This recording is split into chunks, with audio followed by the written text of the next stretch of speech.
Taste the Daily.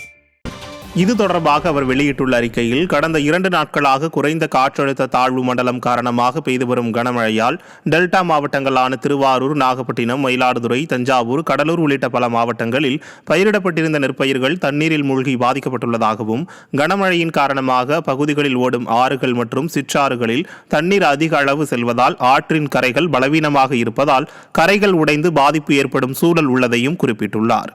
எனவே வருவாய் மற்றும் நீர்வளத்துறை அதிகாரிகள் ஆற்றங்கரை ஓரங்களிலும் ஏரிகள், வாய்க்கால்கள் உள்ளிட்ட நீர்நிலைகளின் பலவீனமான கரை பகுதிகளை கண்டறிந்து மணல் மூட்டைகளை அடுக்கி பலப்படுத்துவதுடன் அனைத்து நீர்நிலைகளிலும் நீர்வழி பாதைகளிலும் முன்னெச்சரிக்கை நடவடிக்கைகளை எடுக்கவும் வலியுறுத்தியுள்ளார்.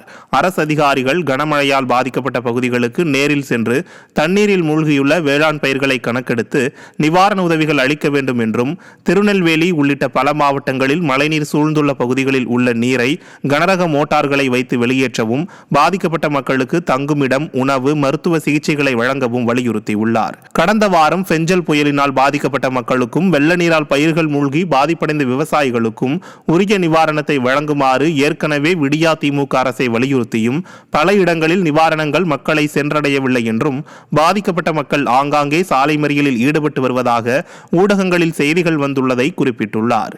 எனவே அரசின் நிவாரணப் பொருட்கள் மற்றும் நிவாரணத் தொகையை பாதிக்கப்பட்ட அனைவருக்கும் வழங்க ஸ்டாலினின் விடியா திமுக அரசை எதிர்க்கட்சித் தலைவர் எடப்பாடி கே. பழனிசாமி வலியுறுத்தியுள்ளார்.